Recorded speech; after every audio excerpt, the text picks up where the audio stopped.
जानते हैं अत्यंत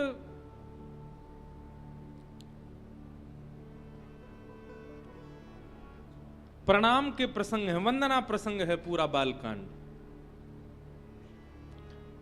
गोस्वामी तुलसीदास जी महाराज वंदना कर रहे हैं और सबसे पहले वंदन किसको कर रहे हैं? जो सुमिरत सिद्धि होई गणनायक करिवर वदन करऊ अनुग्रह सोई बुद्धि रास शुभ गुण सदन। और ध्यान से सुनिएगा। सबसे पहले किसको वंदन कर रहे हैं? श्री गणेश जी को। गाइए गणपति जगवंदन गाइए। विनय पत्रिका में गाइए गणपति जगवंदन गाइए गणपति जगवंदन। ये एक प्रकार से बहुत सावधानी से सुनिएगा, हम राम कथा गाने में थोड़े पर्सनल हो रहे हैं। और पर्सनल किस भाव से हो रहे हैं कि हम विशेष रूप से हम पहले ही कह रहे हैं कि हम आपके लिए नहीं कह रहे हैं कथा, हम अपने लिए और महादेव के लिए कह रहे हैं। तो एक प्रकार से आज से मानस जी का ये प्रारंभ जो हो रहा है, हम गणेश वंदना अपने लिए कर रहे हैं कि हमारी मानस जी की इस यात्रा में कोई विघ्न ना आए। हे गणपति जी हमारी रक्षा करना, हमारे भाव को सुदृढ़ करना। विनय पत्रिका का सबसे पहला पद गोस्वामी तुलसीदास जी महाराज गा रहे हैं। गाइए गणपति जगवंदन गाइए गणपति जगवंदन शंकर सुवन भवानी नंदन शंकर सुवन भवानी नंदन शंकर सुवन भवानी नंदन शंकर सुवन भवानी नंदन जगवंदन गाइए गणपति जगवंदन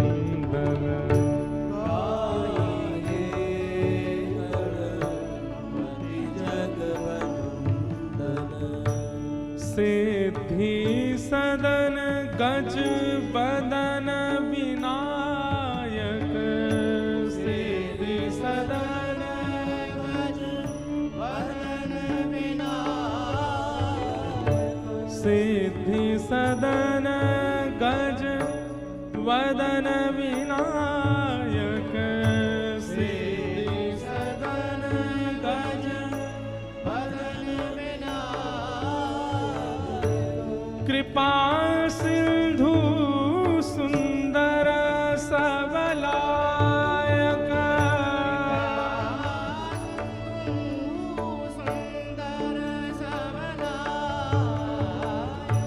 कृपा सिंधु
मांगत तुलसी दास कर जोरे, मांगत तुलसी दास कर जोरे, मांगत तुलसी।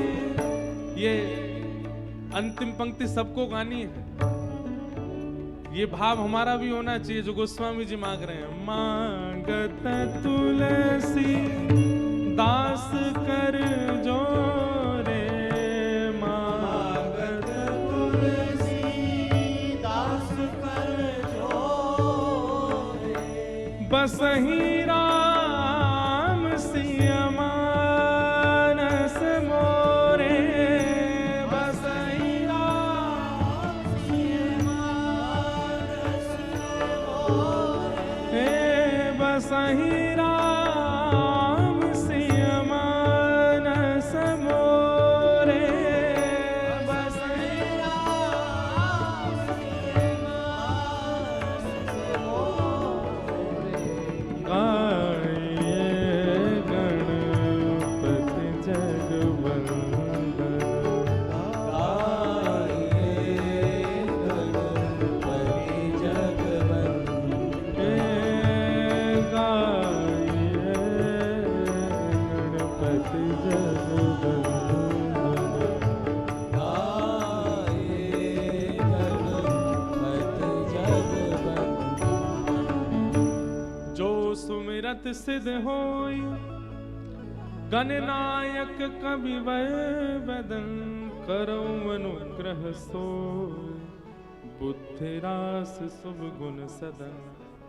गोस्वामी तुलसीदास जी महाराज गणपति वंदना कर रहे हैं। पहले सबसे पहला प्रणाम गणेश जी को कर रहे हैं। और जब संस्कृत का मंगलाचरण किया तो वहां पर भी वर्णानाम अर्थ संगानाम रसानाम छंद सामपि मंगलानाम च कर्तारौ वंदे वाणी विनायको। दो लोगों को वंदन किया है। सब लोग इधर देखो, सावधानी से सुनो। वाणी विनायको,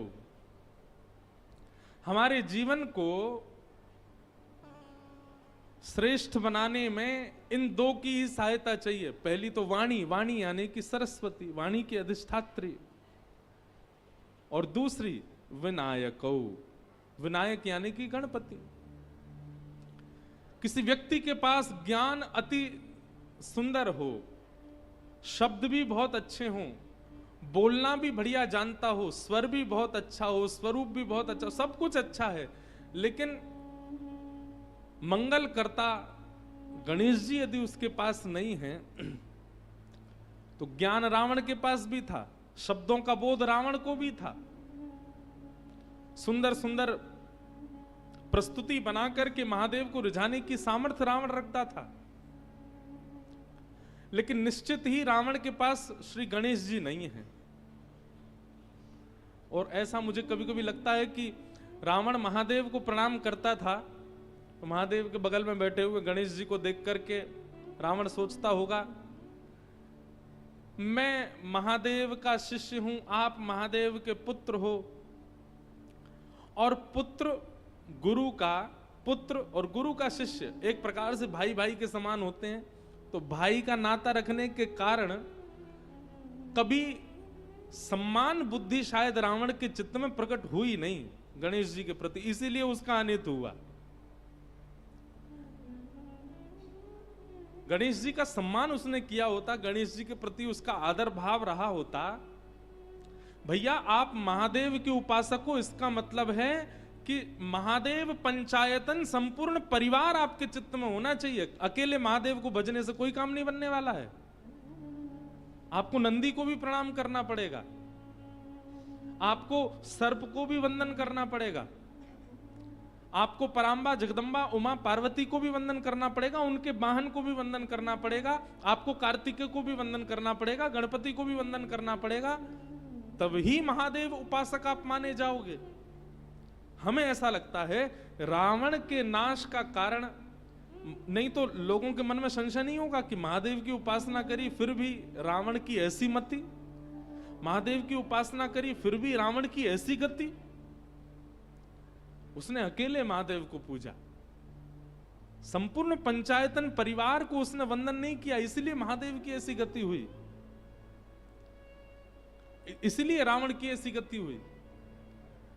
लेकिन एक बात याद रखिएगा, राजा को बाद में प्रसन्न करो, मंत्री, महामंत्री, सेनापति और द्वारपाल, ये यदि पहले प्रसन्न हो गए तो राजा का प्रसन्न होना ना होना चलेगा, लेकिन मंत्री, महामंत्री, सेनापति और द्वारपाल यदि आपसे प्रसन्न हैं तो आपके सारे काम बन जाएंगे। अब देखो, यहां रामेश्वर मंदिर में